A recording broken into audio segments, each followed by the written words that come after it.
Our friend Kasif Koker died in jail 3 days ago. I'm being told his body was handed over to the jail in handcuffs. Today, these wives, children, and brothers standing with me are all pleading.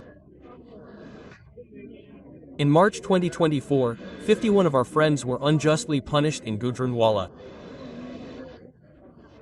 Most of them were not named in any fur. They were put in jail.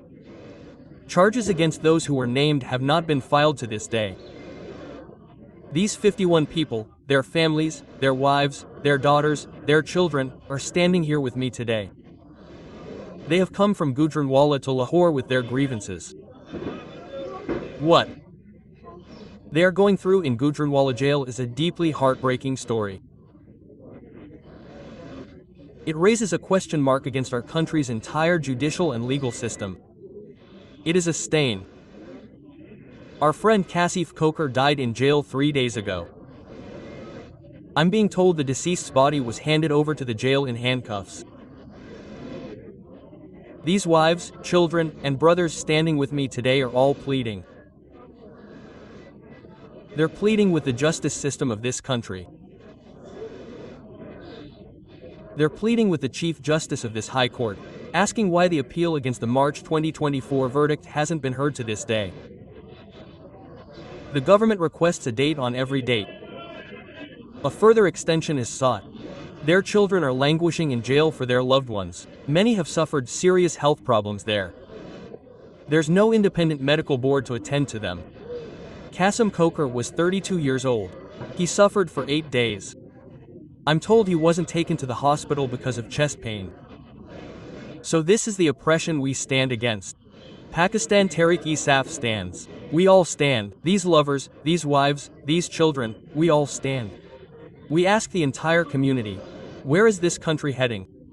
What kind of a conspiracy is this? Is this the country that Hazrat Quaid-e-Azam dreamed of? Is this the country that Allama Iqbal dreamed of? Today, there is darkness and barbarism everywhere. No matter what we do, no matter what victories we achieve, unless we take care of our children and our wives, unless they get justice, everything else is irrelevant. So, I have assured them today. I regret that they have to endure this torture, this suffering. I stand with them. The next date is October 13th in the Lahore High Court. On that day, God willing, we will all appear. All the lawyers of the PTI will appear. The ILF will appear.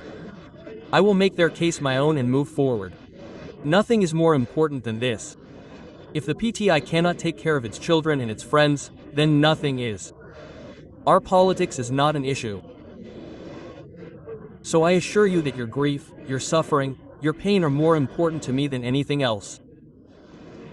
So, inshallah, we will help you wherever you need assistance. Our friends and relatives in Gujranwala are telling me they are making efforts in this regard. We will make it even better, and your legal respect will be fully respected, inshallah.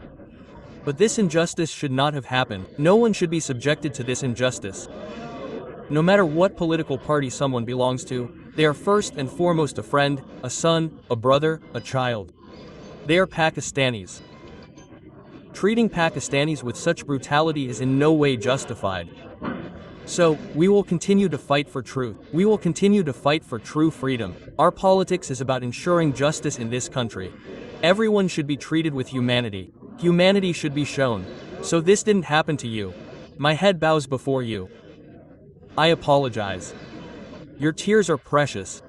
Please forgive me. Please forgive us all. We will move forward with you. And, inshallah, from today onward, every appearance of yours will be my personal appearance. Thank you very much. I also thank the media. And I have been told this, and sorry Sahib, that our brothers and sisters, along with our journalists, are being harassed. Shut up, shut up, shut up, and we stand against the harshness being used against our brothers and journalists, the harassment they are facing. Usmana Sahib is the president of the High Court Bar. He stands with me. We will also fight the journalists' case for journalism. Truth cannot come out without journalism. When you stifle journalism, your aim is to stifle the truth. So, we stand with our brothers and journalists. We will also fight the journalists' case for journalism. This is our solemn priority, Mr. Navana. We will take account of the mistreatment and harassment you have endured.